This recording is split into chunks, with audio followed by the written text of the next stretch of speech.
नमस्कार, न्यूज के इकलौते फैमिली शो न्यूज की पाठशाला में आप सभी का बहुत स्वागत। मैं हूं सुशांत सिन्हा। ये वो पाठशाला जहां सबकी क्लास लगती है। सबसे पहले आपको बता दूं कि आज पाठशाला में क्या क्या है और कौन कौन सी क्लास लगेगी। अमेरिका में प्रधानमंत्री नरेंद्र मोदी 25,000 करोड़ रुपए का घोटाला करके आए हैं क्या? पीएम मोदी ने बिना किसी को बताए ड्रोन डील चुपके से कर ली क्या? सेना को 18 ही ड्रोन चाहिए थे, पीएम मोदी ने जबरदस्ती 31 खरीदवा दिए ताकि घोटाला हो सके क्या? आज इन सारे सवालों के जवाब आपको दूंगा। कांग्रेस के चौकीदार चोर है पार्ट 2 से क्या 2024 का चुनाव पलट जाएगा? आज इसका जवाब भी दूंगा। इसके अलावा यूसीसी यानी यूनिफॉर्म सिविल कोड पर मुसलमानों को भड़काने निकले मौलानाओं का चैप्टर भी है। यूसीसी पर मौलानाओं की वो दलीलें आपको सुनाऊंगा जो आप सुनेंगे तो माथा पीट लेंगे कि ये चल क्या रहा है, बोल क्या रहे। सोसाइटी में हलाल होने बकरा आया तो बवाल क्यों मच गया? वो देश जो कई जगहों पर नमाज पढ़ने पर बैन लगा रहा है, आज उसके बारे में भी आपको बताऊंगा। फिर होगा पुतिन का चैप्टर। रूस के राष्ट्रपति पुतिन के बगावत कंट्रोल करने की सीक्रेट स्टोरी का चैप्टर लाया हूं। बगावत वाले कांड के बाद से पुतिन कहां गायब हो गए, इसका जवाब भी दूंगा। और आखिर में आपको बताऊंगा कि क्या प्रधानमंत्री नरेंद्र मोदी को किसी ने केजरीवाल की मूर्ति गिफ्ट की है। लेकिन आज पाठशाला की शुरुआत दिन भर की बड़ी खबरों के साथ, रिवीजन के साथ, उसके बाद पहला चैप्टर।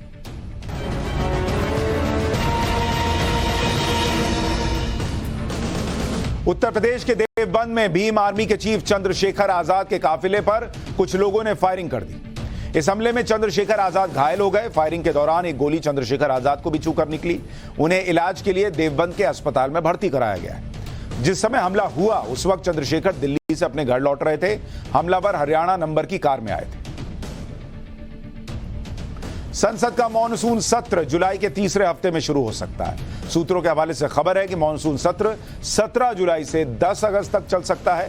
संसदीय मामलों की कैबिनेट समिति की बैठक में मॉनसून सत्र की तारीखों पर अंतिम फैसला होगा। नए संसद भवन में होने वाला यह संसद का पहला सत्र होगा। मध्य प्रदेश की शिवराज सरकार ने नई योजना शुरू की है जिसके तहत केवल 5 रुपए में लोगों को भरपेट खाना मिलेगा। राज्य में चल रही दीनदयाल रसोई योजना के तहत मामा की थाली के नाम से यह स्कीम चलाई जाएगी। आज हुई शिवराज कैबिनेट की बैठक में इस योजना को मंजूरी दे दी गई। महाराष्ट्र की शिंदे सरकार ने मुंबई के वर्सोवा बांद्रा सी लिंक का नाम बदल दिया है। अब यह हो गया दिन भर का रिवीजन। अब पाठशाला की पहली क्लास जिसमें आपको डिटेल में बताऊंगा कि क्या अमेरिका में पीएम मोदी 25,000 करोड़ का घोटाला करके आए हैं जो आरोप उन पर लग रहा है। क्या पीएम मोदी ने बिना किसी को बताए ड्रोन डील चुपके से कर ली। सेना को 18 ड्रोन चाहिए थे, पीएम मोदी ने जबरदस्ती घोटाला करने के नाम पर 31 ड्रोन खरीद लिए क्या? कांग्रेस जो चौकीदार चोर है का पार्ट 2 लेकर आई है, क्या उससे 2024 का चुनाव पलट जाएगा? आज इसी का चैप्टर।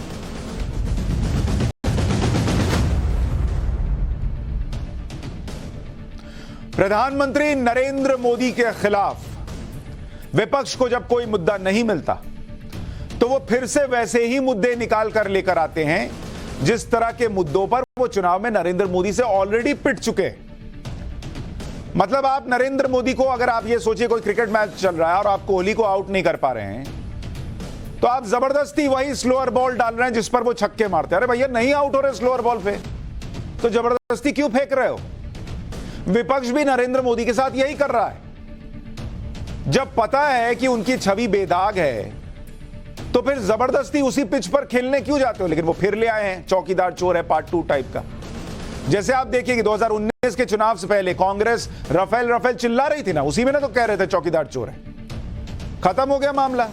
अब 2024 के चुनाव से पहले कांग्रेस ड्रोन चिल्लाने लगी है। रफेल डील का सच क्या था, कांग्रेस ने कैसे झूठ फैलाया, ये तो देश की जनता ने अच्छी तरह से जान लिया। सुप्रीम अदालत के मुंह से सच सुन लिया।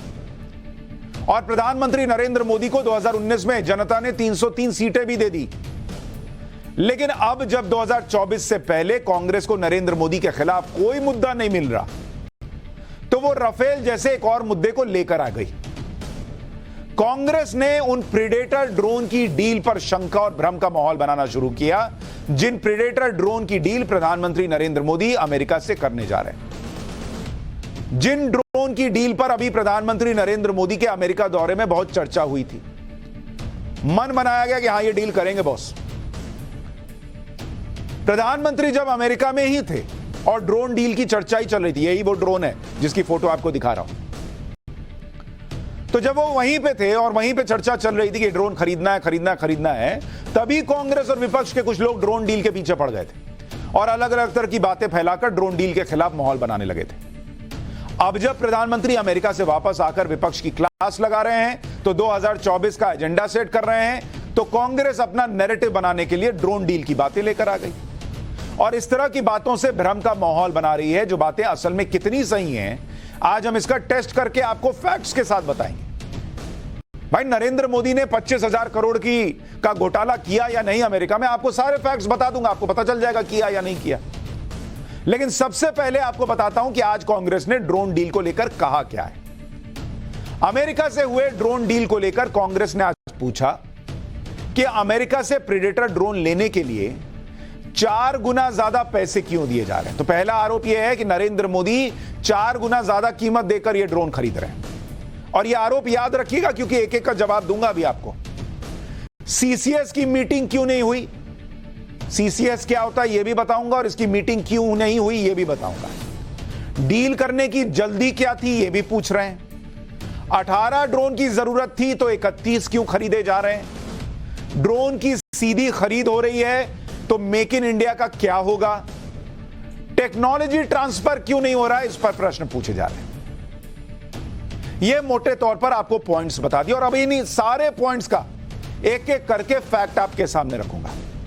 लेकिन एक बार कांग्रेस के प्रवक्ता पवन खेड़ा को सुन लीजिए कि वो क्या कह रहे हैं, क्या आरोप लगा रहे हैं, फिर आपको विस्तार से बताऊंगा कि क्या वाकई पीएम मोदी अमेरिका से महंगे ड्रोन खरीद रहे हैं और कोई इस डील में घोटाला हुआ है या नहीं। सुनिए। जो राफेल डील में हुआ वही अब प्रीडेटर ड्रोन्स की खरीद में भी दोहराया जा रहा है। जिस ड्रोन को बाकी मुल्क 4 गुना कम कीमत में खरीदते हैं, उसी ड्रोन को हम $110 मिलियन यानी कि 880 करोड़ प्रति ड्रोन, 880 करोड़ पर ड्रोन हम खर्च कर रहे हैं। जो जॉइंट स्टेटमेंट प्रधानमंत्री मोदी और राष्ट्रपति बाइडेन का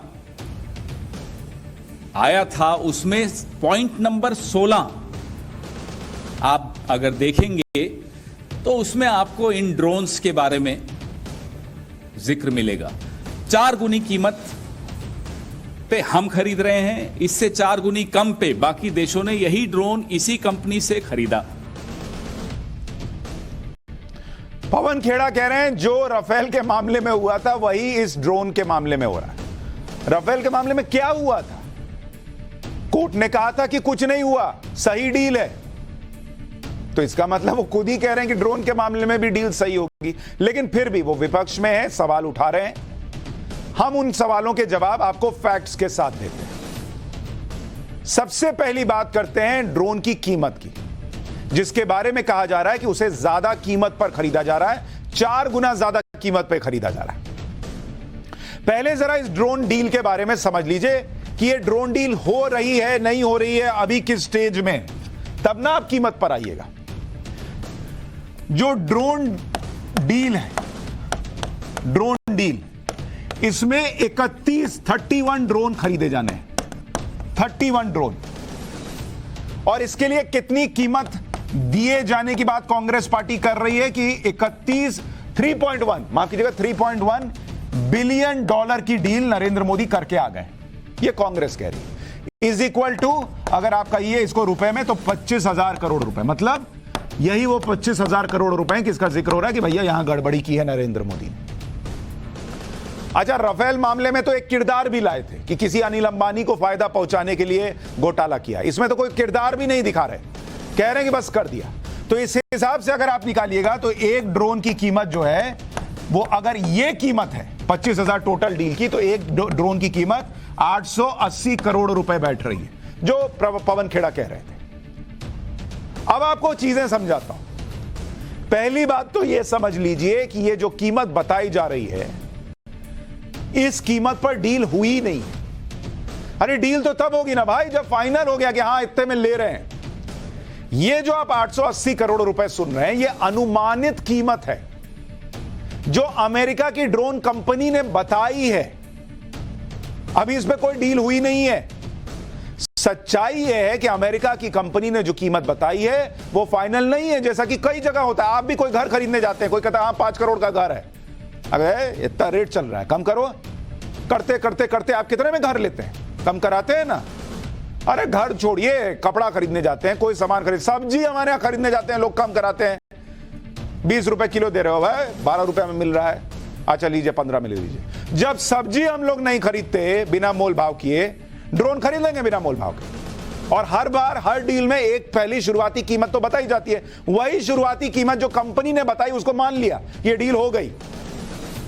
इस कीमत को अभी अमेरिका की सरकार ने ही अप्रूव नहीं किया, भारत की सरकार तो छोड़ दीजिए। अमेरिका की सरकार सब कुछ देखने के बाद अपनी कीमत तय करेगी, क्योंकि ये गवर्नमेंट टू गवर्नमेंट डील हो रही है। फिर अमेरिकी सरकार जो कीमत तय करेगी उस पर भारत मोल भाव करेगा। तो पहले कंपनी ने कीमत बताई, फिर अमेरिका की सरकार कहेगी कि नहीं यार मोदी जी हमारे दोस्त हैं, भारत हमारा दोस्त है, वो हमसे डील कर रहा है, एक काम करो थोड़ा कम में लगाओ, तो वो कम करके देगा। फिर अमेरिका की सरकार कहेगी देखिए हम आपके लिए बेस्ट डील लाए, तो यहां से मोदी जी कहेंगे कि बेस्ट डील कैसे हुआ बॉस, हमको इतना में दीजिए। अभी बहुत काम बचा हुआ है। उस मोल भाव के बाद जो भारत के हिसाब से सबसे सही कीमत होगी, उस पर जाकर डील फाइनल होगी। तो मतलब यह है कि ड्रोन की कीमत को लेकर जो बातें फैलाई जा रही हैं वो गुमराह करने वाली हैं। अभी ड्रोन की जो भी कीमत बताई जा रही है वो शुरुआती अनुमान भर है। ड्रोन की फाइनल कीमत तय करने के लिए कई लेवल के प्रोसेस होते हैं और अभी ये प्रोसेस चल ही रहे हैं, अभी तो शुरुआत हुई है। इसलिए जब फाइनल कीमत ही तय नहीं तो ड्रोन को सस्ता या महंगा खरीदने की बात कहां से आई? ये तो बेमतलब बात है।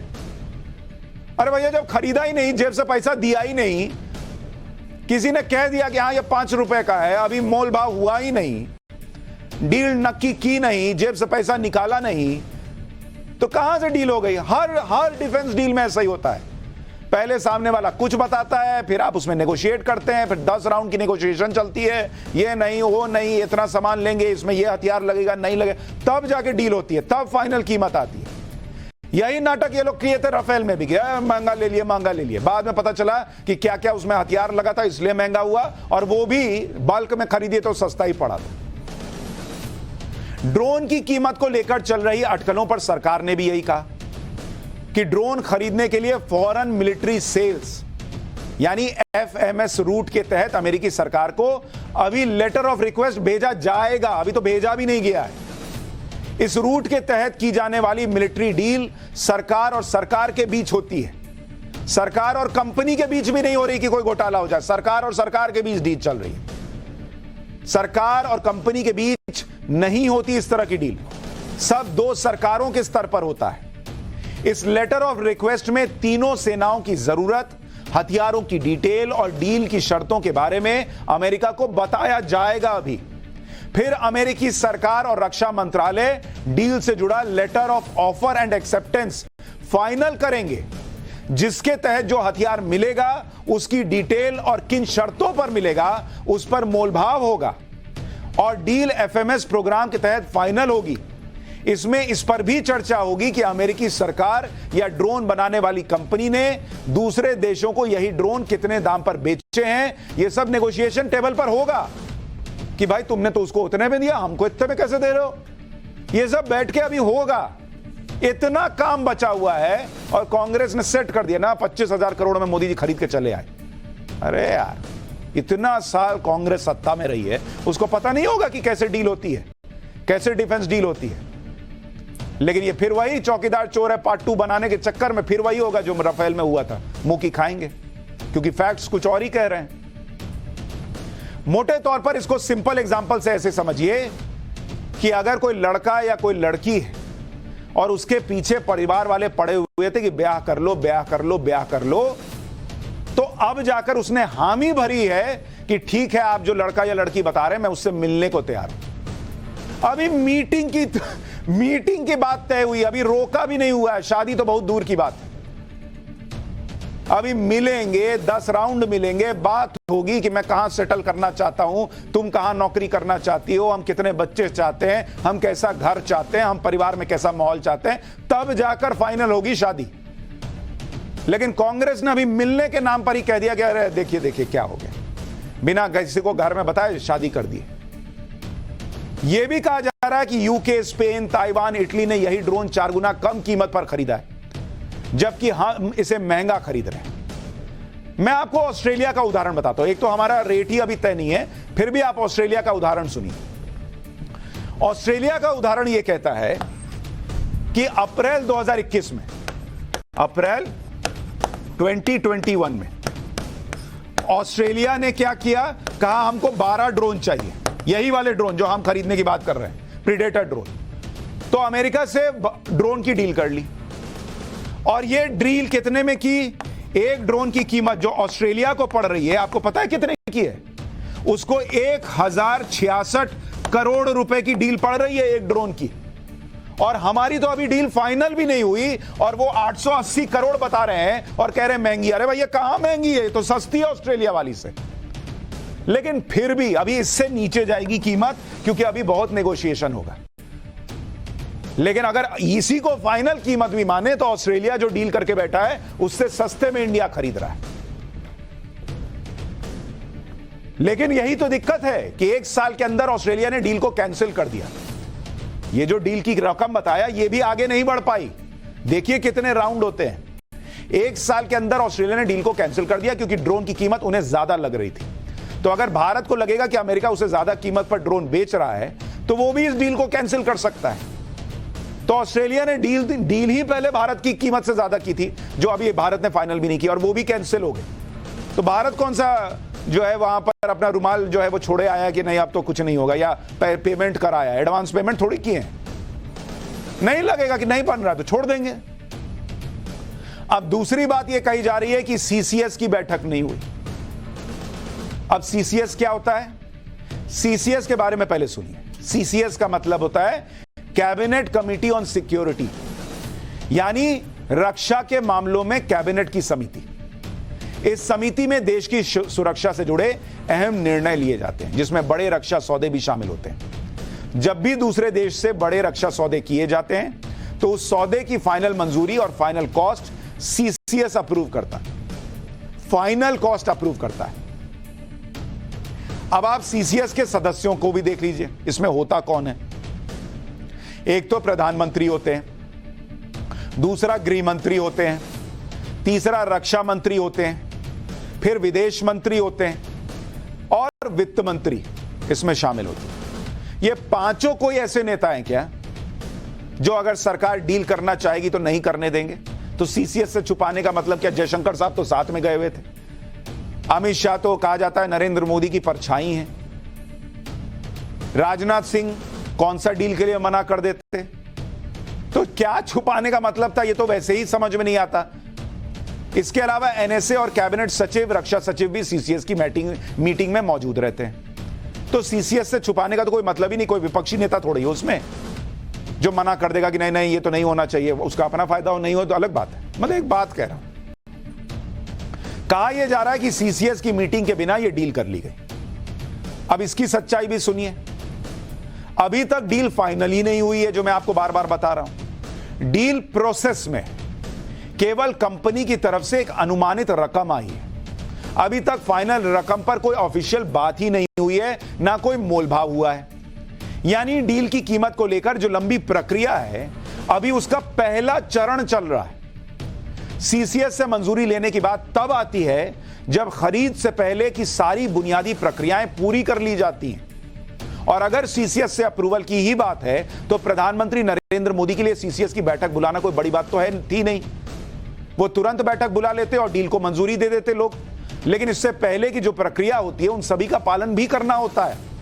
इसलिए अभी सीसीएस की बैठक की कोई जरूरत ही नहीं है। अरे भाई, जब कीमत ही नहीं तय हुई तो सीसीएस में बोलिएगा क्या कि हम कितना में खरीद रहे हैं?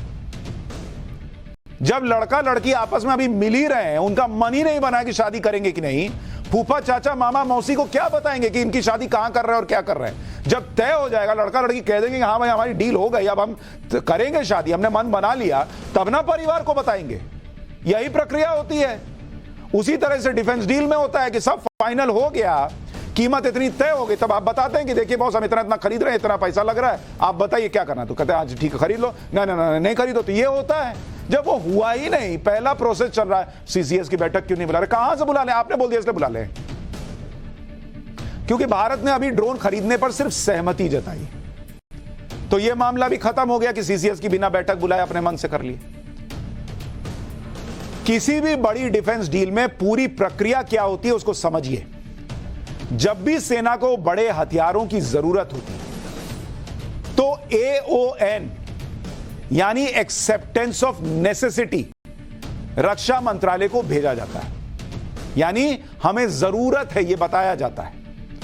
और यह एक्सेप्टेंस ऑफ नेसेसिटी रक्षा मंत्रालय को जो भेजी जाती है, यह बताती है कि हमें इतने समय में यह मिलिट्री उपकरण की जरूरत है। अमेरिका से 31 ड्रोन की खरीद के लिए भी तीनों सेनाओं ने एक्सेप्टेंस ऑफ नेसेसिटी यानी हमें जरूरत है यह कागज पर लिखकर भेजा हुआ है। ऑन पेपर स्पष्ट तौर पर सरकार को यह बताया गया है कि उन्हें प्रीडेटर ड्रोन की जरूरत है, लिखित में है बॉस। तो जो ये कह रहा है कि बिना सेना की मंजूरी के खरीद लिया गया है, सेना ने कागज पे लिख के दिया कि हमको ये चाहिए। प्रधानमंत्री नरेंद्र मोदी के अमेरिका जाने से पहले 15 जून को रक्षा मंत्री राजनाथ सिंह की अध्यक्षता में डिफेंस एक्विजिशन काउंसिल यानी DAC ने ड्रोन डील के लिए AON यानी एक्सेप्टेंस ऑफ नेसेसिटी को मंजूरी दी थी। यानी सेनाओं ने बताया कि हमको जरूरत है और रक्षा मंत्री ने इसको मंजूरी दी कि ना ठीक कर रहे हो, तुमको जरूरत है। तब वो मामला PM के पास पहुंचा कि इनको जरूरत है, तो उधर से वो अपना बात आगे बढ़ाकर आए कि चलिए देखते हैं इसको खरीदा जाए। DAC से अप्रूवल मिलने के बाद एक पूरी प्रक्रिया होगी, जिसके बाद आखिर में जाकर कैबिनेट कमेटी ऑन सिक्योरिटी की मीटिंग की बात आएगी। आपको यह भी बता दें कि ड्रोन की जो डील हो रही है वो आज की बात भी नहीं है कि नरेंद्र मोदी ने आज जो है इसको घुसा दिया, अमेरिका गए डील करने और बोला अरे बड़ा अच्छा डिनर करा रहे हैं, चलिए एक काम करते हैं 25,000 करोड़ का ड्रोन खरीद लेते हैं। यह आज की बात ही नहीं है भाई। 2017 से अमेरिका भारत को यह ऑफर दे रहा है कि आप ये ड्रोन खरीदिए, हमारे पास बड़ा अच्छा माल है। पहले ओबामा के राज में हुआ, फिर ट्रंप के राज में भारत को यह ऑफर दिया गया कि ये ड्रोन खरीद लीजिए। अब बाइडेन के राज में भी ड्रोन का ऑफर दिया गया, और यह मामला इसीलिए अटका हुआ है कि इसकी कीमत ज्यादा है। लेकिन कीमत ज्यादा होने के बावजूद यह कितना उपयोगी है अभी आगे बताऊंगा। पर अब मन बनाया जा रहा है क्योंकि अमेरिका भी इसमें डील करने को, इसमें नेगोशिएशन को तैयार हुआ होगा। इसलिए यह कहना कि डील जल्दबाजी में की जा रही है, यह बात भी सही नहीं लग रही, क्योंकि 2017 से बात चल रही है। यह भी कहा जा रहा है कि वायुसेना को 18 ड्रोन की जरूरत थी, नरेंद्र मोदी जबरदस्ती 31 ड्रोन क्यों खरीद रहे हैं। अब इसकी सच्चाई भी सुनिए। कुल 31 ड्रोन जो खरीदे जाने हैं वो सिर्फ वायुसेना के लिए नहीं खरीदे जा रहे बॉस, बल्कि तीनों सेनाओं के लिए खरीदे जा रहे हैं। और तीनों ने लिखित में कहा है कि हमको ड्रोन चाहिए, तब खरीदे जा रहे हैं। अब इस ड्रोन डील के बारे में सुनिए।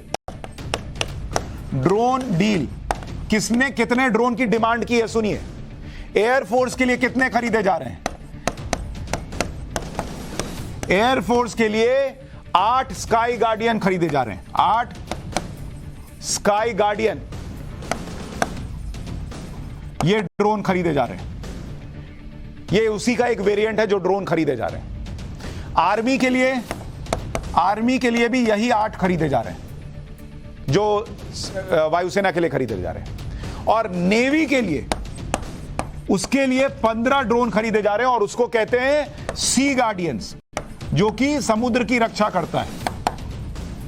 ठीक है, तो ये तीनों मिलाइएगा, 15, 8, 23, 8, 31, ये तीनों मिलाकर 31 ड्रोन खरीदे जा रहे हैं। जबरदस्ती कि अरे 18 मांगे थे 31 खरीद लिया। अरे भैया, किसने कितने मांगे थे वो देख लीजिए, उसी हिसाब से खरीदा जा रहा है। आप ये भी देखिए कि इंडियन नेवी अभी इस तरह के ड्रोन का इस्तेमाल कर रही है, लेकिन लीज पर ड्रोन लेकर कर रही है। सोचिए, जरूरत होगी तभी ना लीज पे कोई खरीद रहा है, कर रहा है काम। कितनी जरूरत होगी कि लीज पे लेके काम चल रहा है। 2020 में नेवी ने प्रेडेटर ड्रोन बनाने वाली अमेरिकी कंपनी जनरल एटॉमिक्स से 2 MQ-9B सी गार्डियन ड्रोन लिए थे। नेवी ने MQ-9B सी गार्डियन ड्रोन 1 साल की लीज पर लिए थे, जिससे वो हिंद महासागर में निगरानी कर सके। 1 साल के लीज पीरियड के बाद में बढ़ाया गया, क्योंकि समंदर में चीन की गतिविधियों पर लगातार नजर रखनी थी। इतनी जरूरत है, इसलिए डील होने की बातें हो रही हैं और यहां माहौल बनाया जा रहा है घोटाला करके आ गए। चीन को हर जगह पर चैलेंज करने के लिए इस तरह के हथियार जरूरी हैं। जैसे हमने फ्रांस से राफेल खरीदा, वैसे ही अब हम अमेरिका से ड्रोन खरीद रहे हैं। ड्रोन को लेकर आज भारतीय नौसेना ने खुद कहा है कि प्रेडेटर ड्रोन हवा में करीब 33 घंटे तक लगातार रह सकता है। सोचिए, महंगा है लेकिन कितना काम का है। 33 घंटा हवा में घूमता रह सकता है, करीब 4,500 किलोमीटर एरिया की निगरानी कर सकता है। नेवी इन ड्रोन को लीज पर लेकर 12,000 घंटे तक उड़ाकर देख चुकी है। दुश्मन पर नजर रखने के लिए ड्रोन नेवी की क्षमताओं को और मजबूत करेगा, यह नेवी कह रही है। यहां अलग माहौल बनाया जा रहा है। Navy chief admiral R Hari Kumar ने ड्रोन डील के बारे में बताया। उन्होंने कहा कि शुरुआत में 10 ड्रोन अमेरिका से बनकर आएंगे, बाकी 21 ड्रोन भारत में ही असेंबल किए जाएंगे। 21 ड्रोन जो भारत में असेंबल होंगे, उससे भारत की कंपनियों की जरूरत होगी। इससे मेक इन इंडिया को बढ़ावा मिलेगा। ड्रोन के लिए MRO यानी maintenance, repair and overhaul setup Bharat में ही होगा। इससे पूरा एक इकोसिस्टम तैयार होगा और डील से भारत को ड्रोन हब बनाने में मदद मिलेगी। यानी मेक इन इंडिया नहीं हो रहा, सब पैसा विदेश में भेज रहे हैं, यह मामला भी खत्म हो गया। 10 अभी आएगा, बाकी सब इंडिया में बनेगा। कह रहे हैं टेक्नोलॉजी ट्रांसफर नहीं कर रहे हैं। अरे भैया, अमेरिका जो टेक्नोलॉजी जो है वो जेब में दबाए बैठा रहता था, उससे अभी आपको बताया ना कि फाइटर जेट इंजन का टेक्नोलॉजी ट्रांसफर का डील करके आए। लेकिन हर चीज में माहौल बना दिया जाता है कि नरेंद्र मोदी घोटाला कर रहे हैं। चौकीदार चोर है पार्ट 2।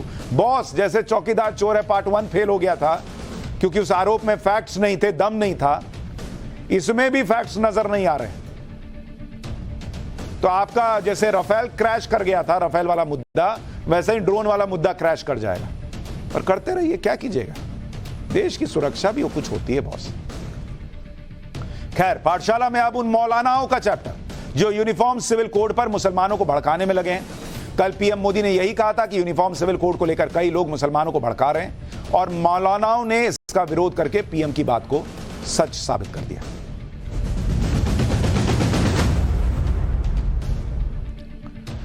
कल प्रधानमंत्री नरेंद्र मोदी ने यूनिफॉर्म सिविल कोड पर खुलकर बोला तो यूनिफॉर्म सिविल कोड के विरोधी बेचैन हो गए। दिन में पीएम बोले, रात होते होते मुस्लिम पर्सनल लॉ बोर्ड ने इमरजेंसी मीटिंग बुला ली। इमरजेंसी मीटिंग, इन्हें लगा कि जैसे पीएम मोदी तुरंत ही सुबह उठेंगे और यूनिफॉर्म सिविल कोड लागू कर देंगे। अब ये ऐसा माहौल बनाने लगे कि यूनिफॉर्म सिविल कोड लाने का फैसला जैसे मुस्लिम विरोध में हो रहा है, जो मैंने आपको कल समझाया भी था कि यही ये लोग करेंगे। All India Muslim personal law board की बैठक में फैसला हुआ कि समान नागरिक संहिता पर कानूनी राय ली जाएगी, सभी धर्मों के प्रतिनिधियों से बात की जाएगी, उसके बाद एक ड्राफ्ट तैयार किया जाएगा, संविधान से किसी तरह की छेड़छाड़ ना हो, समान नागरिक संहिता का विरोध करते रहेंगे। अरे भैया, संविधान में ही लिखा है यूनिफॉर्म सिविल कोड, छेड़छाड़ तो आप कर रहे हैं जब उसको आने नहीं दे रहे हैं। जो यूनिफॉर्म सिविल कोड संविधान का हिस्सा है, जिसके बारे में संविधान में जिक्र है, उस यूनिफॉर्म सिविल कोड को लागू करने की बात आ रही है। तो मुस्लिम पर्सनल लॉ बोर्ड वाले लोग संविधान की दुहाई दे रहे हैं। जो बाबा साहब अंबेडकर यूसीसी के पक्ष में थे, उन्हीं की दुहाई दे रहे हैं। अरे भैया, अंबेडकर साहब क्या बोलते थे पहले वो पढ़ तो लो। कह रहे हैं कि संविधान में छेड़छाड़ क्यों की जा रही है। मुस्लिम पर्सनल लॉ बोर्ड क्या कह रहा है वो सुनिए, फिर आगे की बात बताता हूं। बाबा साहब के दिए हुए कॉन्स्टिट्यूशन पर मुसलमानों ने सहमति दी, और एक बड़ा सवाल है कि जब हमने उनके कॉन्स्टिट्यूशन पर सहमति दी, जिस पर बाबा साहब ने कहा था कि ये अधिकार हम आप लोगों को देंगे, तो हमें तो कोई प्रॉब्लम नहीं है बाबा साहब से, उनके संविधान से हमें प्रॉब्लम नहीं है। हम 70 साल से उस संविधान को फॉलो करते आ रहे हैं और आगे भी करेंगे, और उसी को बचाने के लिए लड़ना है। नरेंद्र मोदी जी को क्यों बाबा साहब से या बीजेपी को क्यों बाबा साहब से दिक्कत है, ये उनसे पूछने का प्रश्न हमारी तरफ से पूछना चाहिए। हमारी तरफ से पूछना चाहिए, क्या पूछें, पहले पढ़ तो लीजिए। बाबा साहब अंबेडकर चाहते थे कि यूसीसी उसी वक्त आ जाए जब देश आजाद हो रहा था। बाबा साहब अंबेडकर ही संविधान में लिख के गए कि बाद में इस पर मिलकर कानून बना लीजिएगा। पढ़ना लिखना कुछ है नहीं। बाबा साहब बोल दो, संविधान चिपका दो। अरे वही संविधान कह रहा है देश में यूसीसी आना चाहिए। उधर मौलानाओं को लग रहा है कि अगर यूनिफॉर्म सिविल कोड आ गया तो उनकी दुकानें बंद होने लगेंगी, और अगर यूनिफॉर्म सिविल कोड पर कानून बन गया और कानून की बात नहीं मानकर अपनी मनमानी चलाते रहे तो जेल जाने का भी नंबर आएगा। इसलिए अभी से मौलाना यूनिफॉर्म सिविल कोड के खिलाफ माहौल बनाने लगे। जमीयते उलमाए हिंद हो या दारुल उलूम, सभी नागरिक समान नागरिक संहिता पर कह रहे हैं कि हमारे देश का मुद्दा ही नहीं है। वो इसका विरोध करते रहेंगे। एक बार इन लोगों को भी सुन लीजिए। अब ये बताइए कि इस सूरत हाल के अंदर मुसलमान क्या कर सकता है, अदरवाइज के अपनी राय को पेश कर सकता, चाहे वो कोई भी हो। नतीजा ये है कि हम ये चाहते हैं कि हम मुसलमानों को इनको मजहबी हक को छीन लें। अगर यूनिफॉर्म सिविल कोड बन जाता है तो फिर क्या आगे क्या जाएगा? हमारी मस्जिद चली गई, हमने क्या कर लिया? क्या है हमारा? हम अपने नतीजे के ऊपर आएंगे, अल्लाह चाहेगा तो नहीं जाने देंगे। सामान्य नागरिक संहिता का खाका ड्राफ्टिंग या उसका मुसवदा अभी तक अवाम के सामने नहीं पेश किया गया है। लॉ कमीशन ऑफ इंडिया ने जो सर्कुलर जारी किया है उसमें राय मांगी है, तो राय जो मांगी है तो उसमें कुछ भी नहीं कहा गया है कि किस बारे में राय देना है। उस पर हमारा स्पष्ट नजरिया ये है कि अगर सामान्य नागरिक संहिता के ताल्लुक से हुकूमत शरीयत का लिहाज पास करती है, शरई मसाइल मामलात का ख्याल रखती है, तो हम तो समर्थन करेंगे। और अगर शरीयत का लिहाज पास नहीं किया गया, उसके उसूल ज़ाब्तों को नहीं अपनाया गया, तो हम सामान्य नागरिक संहिता का खुल करके जम करके विरोध करेंगे। सिविल कोड या यूनिफॉर्म सिविल कोड हमारे मुल्क का मसला नहीं है और ना मुल्क की ज़रूरत है। हमारे मुल्क की जो बुनियादी ज़रूरतें हैं, सरकारों को उन तमाम ज़रूरियात की तरफ तवज्जो देने की ज़रूरत है। यूनिफॉर्म सिविल कोड ऐसे मुल्क में जहां मुख्तलिफ मज़ाहिब के मानने वाले हों, मुख्तलिफ धर्मों के मानने वाले हों, मुख्तलिफ ट्रेडिशन को फॉलो करने वाले हों, ऐसी जगह पर अगर यूनिफॉर्म सिविल कोड की बात की जाएगी तो मुझे लगता है बेमौका और बेमहल गुफ्तगू होगी। तो अब ये बता रहे हैं कि हमारे देश का मुद्दा ही नहीं है। अरे हमारे देश का मुद्दा नहीं था तो संविधान में क्यों डाला गया? बाबा साहब अंबेडकर क्यों बोल रहे थे? दूसरे लोग क्यों बोल रहे थे कि यूसीसी आना चाहिए? और जहां अलग अलग धर्म होते हैं इनके हिसाब से वहां यूसीसी नहीं होना चाहिए। अमेरिका में अलग अलग धर्म नहीं है क्या? फ्रांस में अलग अलग धर्म नहीं है क्या? वहां यूसीसी है तो दिक्कत है? नहीं दिक्कत है, लेकिन यहां इंडिया में नहीं होना चाहिए। दरअसल ये लोग इसलिए बेचैन हैं क्योंकि इन्हें लग रहा है कि जैसे 3 तलाक के मामले में मुस्लिम बेटियों को अधिकार मिल गया और मौलानाओं की मनमानी खत्म हो गई, उसी तरह से अगर यूनिफॉर्म सिविल कोड लागू हो गया तो मौलानाओं की अहमियत और कम हो जाएगी। क्योंकि अभी की स्थिति यह है कि मुसलमान महिलाओं को संपत्ति में बराबर का अधिकार नहीं मिलता। यूसीसी आ गया तो यह करना पड़ेगा। तलाक के बाद मुस्लिम महिलाओं को पुरुषों से कम अधिकार मिलते हैं। बहु विवाह की वजह से मुस्लिम महिला की शादी हमेशा खतरे में रहती है। निकाह के बाद भी मुस्लिम महिलाएं भविष्य को लेकर असुरक्षित महसूस करती हैं। हलाला जैसी कुप्रथाओं की वजह से महिलाओं का उत्पीड़न होने का मामला बार बार सामने आता है। मुस्लिम महिलाएं दशकों से इन सारी परेशानियों को झेल रही हैं और अब इनसे आजादी चाहती हैं। भारतीय मुस्लिम महिला आंदोलन नाम की संस्था के एक सर्वे के मुताबिक करीब 92% मुस्लिम महिलाएं, 92% मुस्लिम महिलाएं मुस्लिम पुरुषों के कई शादियों पर रोक चाहती हैं। 96% मुस्लिम महिलाएं चाहती हैं कि तलाक के बाद उनके बच्चों को गुजारा भत्ता मिले, और यही न्याय उनके साथ होगा अगर यूसीसी आएगा। लेकिन नहीं, हर बार जहां महिलाओं को न्याय की बात होती है एक वर्ग खड़ा हो जाता कि नहीं ऐसा नहीं होना चाहिए। जिस समान नागरिक संहिता से मुस्लिम महिलाओं को कई अधिकार मिलेंगे, उस यूसीसी का विरोध ये मौलाना कर रहे हैं। और आप इनकी सोच देखिए। एक मौलाना है शहाबुद्दीन, जो ऑल इंडिया मुस्लिम जमात के अध्यक्ष हैं। वो 3 तलाक को भी जायज ठहराते हुए कह रहे हैं कि 2 तलाक के बाद अगर बीवी खुद को सुधार ले तो तलाक रुक सकता है। मतलब बीवी को खुद को सुधारना है। सुनिए जरा इनकी बात।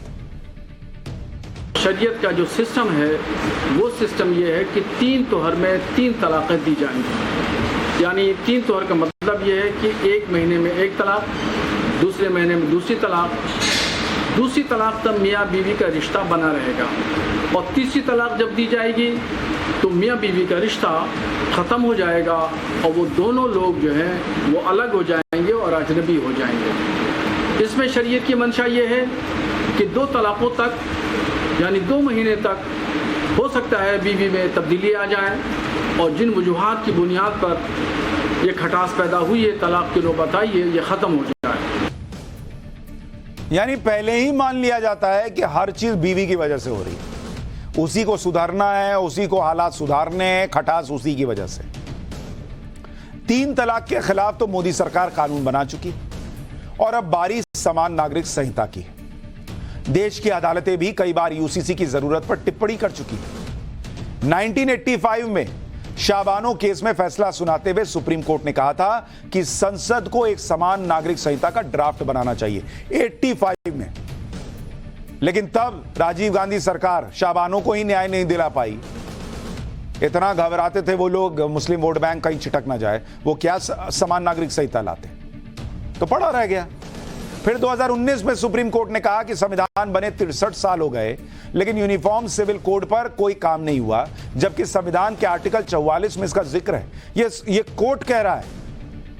2021 में इलाहाबाद हाई कोर्ट ने कहा कि संसद को समान पारिवारिक कानून लाने पर विचार करना चाहिए ताकि लोग अलग अलग कानूनी बाधाओं का सामना किए बगैर स्वतंत्र रूप से मिलजुल कर रह सके। तो जो पीएम मोदी कह रहे थे कि अदालत डंडा चला रही है कि लाओ यूसीसी, वो ऐसे ही नहीं कह रहे थे, ये फैक्ट है। इसी साल मार्च में सुप्रीम कोर्ट ने यूसीसी पर दाखिल याचिकाओं पर कहा था कि इस तरह के मुद्दे संसद के निर्णय के लिए हैं। यूसीसी का विरोध करने वाले ये जानते हैं कि इसका राजनीतिक असर होगा और यही वजह है कि कई राजनीतिक दल यूसीसी का समर्थन कर रहे हैं। अरविंद केजरीवाल जो नरेंद्र मोदी को हर दिन कोसते रहते हैं, उनकी पार्टी भी यूसीसी के समर्थन में आ गई है। बड़ा अलग ही माहौल है कि आम आदमी पार्टी यूसीसी का समर्थन कर रही है, लेकिन सुनिए आम आदमी पार्टी क्या कह रही है। देखिए, सैद्धांतिक रूप से हम इसके समर्थन में हैं। आर्टिकल 44 भी इसका समर्थन करती है कि देश में यूसीसी होनी चाहिए, लेकिन चूंकि यह मुद्दा ऐसा है जिसमें कि सभी धर्म संप्रदाय से जुड़ा हुआ है, इसलिए हम ये चाहते हैं कि इस मुद्दे के लिए वाइडर कंसल्टेशन हो, लार्ज स्केल पर बातचीत हो, सभी धर्म से, सभी संप्रदाय से, सभी राजनीतिक दलों से। कुछ मुद्दे ऐसे होते हैं जो आने वाले समय पर आप रिवर्स नहीं कर सकते, कुछ मुद्दे ऐसे होते हैं जो देश के लिए बहुत मूलभूत होते हैं। ऐसे मूलभूत मुद्दों पर ऑथोरिटेरियन तरीके से जाना वो ठीक नहीं होगा।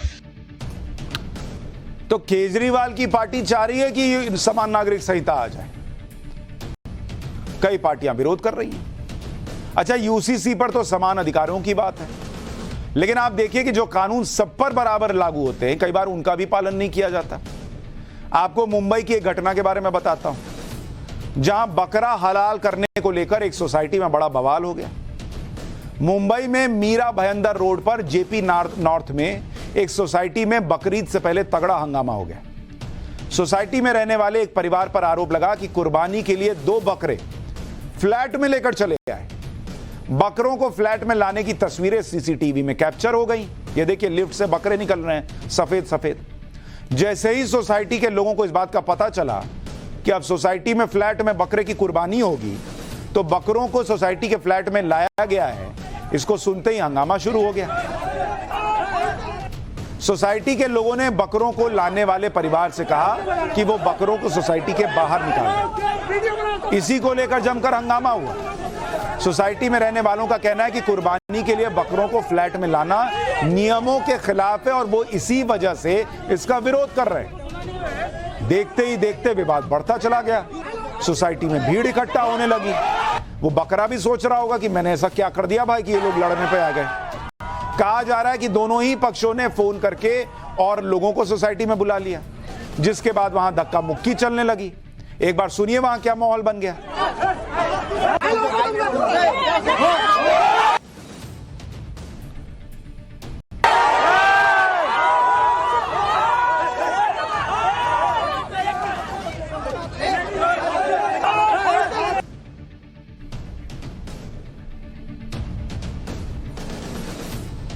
इससे पहले जब सोसाइटी में बकरों को लाया गया था तो उस समय सोसाइटी के कई लोगों ने इसका विरोध किया, काफी बहस भी हुई। अच्छा, बकरा लाने वाले परिवार की महिला ने किसी को फोन किया और आरोप लगाया कि उनकी मॉब लिंचिंग हो रही है। इस पर सोसाइटी वाले और भड़क गए कि कहां मॉब लिंचिंग कर रहे हैं जी, क्यों झूठा आरोप लगा रही हैं। एक बार पूरी बहस जो हुई उसको सुनिए।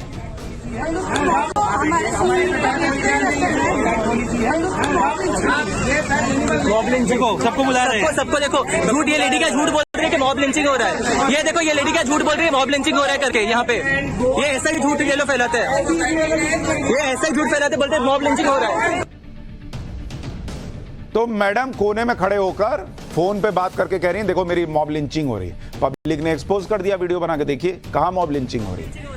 बकरे को लेकर हुए विवाद की खबर पुलिस सोसाइटी में पहुंची। पुलिस ने लोगों को शांत कराने की कोशिश की। पुलिस के आने के बाद भी वहां हंगामा होता रहा, जिसके बाद पुलिस को थोड़ी सख्ती दिखानी पड़ी। उसके बाद जाकर हंगामा शांत हुआ। पुलिस के दखल के बाद मुस्लिम परिवार बकरों को सोसाइटी के बाहर ले गया। मुस्लिम परिवार की महिला की शिकायत पर पुलिस ने इस मामले में एफआईआर भी दर्ज कर ली।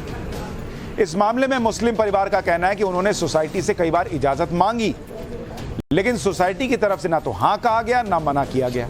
सुनिए उनको। ये ईमेल से जो उनका रिप्लाई आया, उन्होंने यहाँ किया है on the topic of live stock being kept in respective flat community, committee have no authority to grant any permission. They don't have any authority. They have not denied. They have not tell yes, and they have not tell that you cannot bring also. They kept in between also. So मैंने मेरे constitution जो right से मुझे, अगर मुझे कानून रोकता है कि भाई मैं घर पे नहीं ला सकता हूँ, अगर मैंने कानून का पालन उल्लंघन किया है तो आप लोग मेरे अगेंस्ट आप पुलिस स्टेशन में कंप्लेंट कर सकते हो, कोर्ट जा सकते हो, अगर मैंने कानून का उल्लंघन किया है। तो बकरा लाने वाले मोहसिन भाई कह रहे हैं कि मैंने अगर कानून का उल्लंघन किया है तो पुलिस में जाएं लोग। कानून क्या कहता है ये भी अभी आपको बताऊंगा, लेकिन पहले सुनिए कि सोसाइटी के लोग क्या कह रहे हैं। उनका कहना है कि सोसाइटी में बकरा लाने की इजाजत नहीं है और मेल पर भी इसकी जानकारी दी गई थी, नोटिस भी दिया गया था, फिर भी वो जानबूझकर बकरों को सोसाइटी में लेकर आ गए। सोसाइटी वालों का पक्ष भी सुन लीजिए।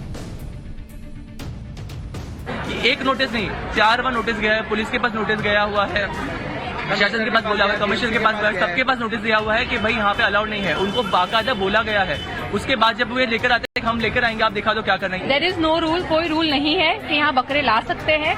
सिर्फ कुत्ते और बिल्ली जो कि पेट है उनको ही ला सकते हैं। लाइव स्टॉक अलाउड नहीं है। उनका एक मेल आया था तो उन्होंने उसका परमिशन मांगा था, जिसका रिप्लाई भी नहीं था कि नहीं ला सकते हैं। फिर भी वो लोग छुपके से रात को लेके आए। तो दोनों अपना अपना पक्ष रख रहे हैं। मुस्लिम परिवार कह रहा है कि भाई हमने क्या गुनाह कर दिया, बकरा ले आए। तो सोसाइटी वाले कह रहे हैं अब यही होगा कि सोसाइटी में बकरा आएगा और हलाल होगा। सोसाइटी वालों का कहना है कि बकरों को लाने का कोई नियम ही नहीं, जबकि मुस्लिम परिवार का कहना है कि उन्होंने अपने संवैधानिक अधिकारों का प्रयोग किया है। तो ऐसे में हाउसिंग सोसाइटी या रिहायशी इलाकों में जानवरों को लेकर नियम कानून क्या है वो भी आपको बताता हूं। 2019 में बकरीद से पहले एक याचिका पर सुनवाई करते हुए बॉम्बे हाईकोर्ट ने आदेश दिया था कि पब्लिक सेफ्टी, साफ सफाई को देखते हुए ऐसी किसी भी पॉलिसी को स्वीकार करना असंभव है, असंभव, जो किसी फ्लैट के अंदर स्लॉटरिंग की इजाजत देती, यानी हलाल करने की इजाजत देती। कोर्ट ने कहा यह नहीं हो सकता भाई, इसीलिए रेसिडेंशियल फ्लैट के अंदर स्लॉटरिंग पर रोक लगाते हैं। हाईकोर्ट ने बीएमसी को निर्देश देते हुए कहा था कि पब्लिक सेफ्टी और उसके मानदंडों को सख्ती से लागू करें और उल्लंघन करने वालों के खिलाफ तेजी से कार्रवाई करें। यानी बॉम्बे हाईकोर्ट का आदेश साफ है कि फ्लैट के अंदर किसी तरह की स्लॉटरिंग नहीं हो सकती, किसी जानवर को आप हलाल नहीं कर सकते, और यह नियम सभी पर लागू होता है। अगर कोई हाउसिंग सोसाइटी चाहे तो भी बॉम्बे हाईकोर्ट के इस आदेश के खिलाफ जाकर बकरों की स्लॉटरिंग की इजाजत नहीं दे सकता फ्लैट में। जो उन्होंने लिखा जवाब में सोसाइटी वालों ने कि यह हमारे अधिकार में नहीं है कि आपको कह दें कि आप बकरे ले आइए और हलाल कर दीजिए, लेकिन बकरे फ्लैट में लाए जा रहे हैं तो हलाल करने के लिए लाए जा रहे होंगे ना। बकरे कौन पालता है फ्लैट के अंदर, और वो भी बकरीद के पहले लाए जा रहे हैं। मतलब साफ है कि भारत में लोगों को बहुत सारे अधिकार मिले हैं, लेकिन उन अधिकारों के साथ कुछ नियम हैं जिनका पालन करना चाहिए। ऐसा नहीं होने पर बकरों पर बवाल जैसी घटनाएं होती हैं, जबकि दुनिया के कई देश ऐसे हैं जहां मुसलमानों के पास भारत जैसे अधिकार नहीं है। जिनको बहुत हर्ट हो रहा है कि भाई फ्लैट में बकरा नहीं काटने दे रहे, वो सुने दुनिया में क्या चल रहा है। भारत जन्नत लगेगा आपको। कुछ देश ऐसे हैं जहां मुसलमानों के अधिकार छीने जा रहे हैं, और आपको इटली का उदाहरण बताता हूं। वहां क्या हो रहा है सुनिए। इटली की पीएम जॉर्जियो मेलोनी ने एक बिल पेश किया है जिसमें गैराज में, वेयर हाउस में, गोदाम में और मस्जिद के बाहर नमाज पढ़ने पर बैन का प्रस्ताव है। बिल के पास होने के बाद उन मस्जिदों को बंद कर दिया जाएगा जो अवैध तरीके से गोदामों में कन्वर्ट कर दी गई। गोदाम या वेयर हाउस में नमाज पढ़ने के लिए इजाजत लेनी पड़ेगी। बिना इजाजत गोदाम या गैराज का प्रयोग धार्मिक प्रचार के लिए किया गया तो आरोपी को सख्त सजा दी जाएगी। बिल पास होने के बाद मस्जिदों की जांच की जाएगी कि उनको फंडिंग कहां से मिल रही है। और आपको यह भी याद दिला दूं कि इटली में धार्मिक स्वतंत्रता है, लेकिन सभी धर्म कानून के दायरे में आते हैं। इटली में सभी धर्म के प्रतिनिधि सरकार के साथ एक समझौता करते हैं। इस समझौते के तहत ही सभी धर्मों के लोग रिलीजियस प्रैक्टिस करते हैं। आप हिंदू हैं, बौद्ध हैं, यहूदी हैं, किसी भी धर्म से, सभी धर्मों के प्रतिनिधियों ने इटली की सरकार के साथ समझौता किया हुआ है। लेकिन मुस्लिम प्रतिनिधियों ने इटली की सरकार के साथ समझौता नहीं किया, और इसीलिए अब बिल लाया जा रहा है वहां पर कि आप हर जगह नमाज नहीं पढ़ सकते, किसी भी जगह को मस्जिद में कन्वर्ट नहीं कर सकते। और यह खबर उन लोगों को सुननी और समझनी चाहिए जिन्हें भारत में सड़क पर जुमे के जुमे बैठकर हजारों की भीड़ के साथ नमाज पढ़ने की इजाजत मिलने के बावजूद हिंदुस्तान में मुसलमान खतरे में नजर आता है। सोचिए, देखिए, महसूस कीजिए, और इस देश में आप कितने सुरक्षित हैं, कैसे सब बराबर हैं, इस पर गर्व कीजिए। इटली में मुसलमानों पर ऐसे प्रतिबंध क्यों लगाए जा रहे हैं, इसके पीछे क्या लॉजिक है, वो भी बताऊंगा। लेकिन पहले ये देखिए कि union of Islamic communities and organisations in Italy के मुताबिक इटली में करीब 25 लाख मुसलमान रहते हैं और लगभग 1300 नमाज स्थल है। इटली में सिर्फ 8 मस्जिदें ही आधिकारिक हैं, बाकी नमाज की जगह गोदाम, वेयरहाउस और बेसमेंट में बने हुए हैं। इन नमाज स्थलों के बारे में इटली की सरकार के पास बहुत ज्यादा जानकारी नहीं है। इसी वजह से इटली की सरकार यह बिल लाई है। इटली की सरकार का कहना है कि बिल के जरिए जो भी धार्मिक स्थल अवैध रूप से बने हैं उन्हें चिन्हित किया जाएगा और उसके खिलाफ एक्शन लिया जाएगा। इटली में मुसलमानों के अधिकारों को कम किया जाने वाला बिल लाया गया है। वहां पर इसका विरोध हो रहा है, लेकिन वैसा हंगामा नहीं हो रहा जैसा भारत में छोटी छोटी बातों में हो जाता है। पाठशाला में अब फैक्ट चेक की क्लास। पिछले दिनों अमेरिका की स्टेट विजिट के बाद पीएम मोदी 2 दिन के दौरे पर मिस्र भी पहुंचे थे। उनके इस दौरे से जुड़ी एक तस्वीर सोशल मीडिया पर वायरल की जा रही है, जिसके जरिए दावा किया जा रहा है कि मिस्र के राष्ट्रपति ने पीएम मोदी को दिल्ली के मुख्यमंत्री अरविंद केजरीवाल की मूर्ति गिफ्ट की है। दावा किया जा रहा है कि मिस्र की सरकार केजरीवाल सरकार के काम से इतना प्रभावित है कि उसने जल्दी ही मिस्र की राजधानी का नाम कायरो से बदलकर केजरो करने का फैसला किया है। लेकिन हमें इस दावे में झोल लगा। हमने इसका फैक्ट चेक किया तो पता चला कि दावा पूरी तरह फर्जी है। ये ऐसी कोई मूर्ति और ऐसा कोई काम जो है वो नहीं करने जा रही मिस्र की सरकार, और ना ही ये कोई मूर्ति दी है।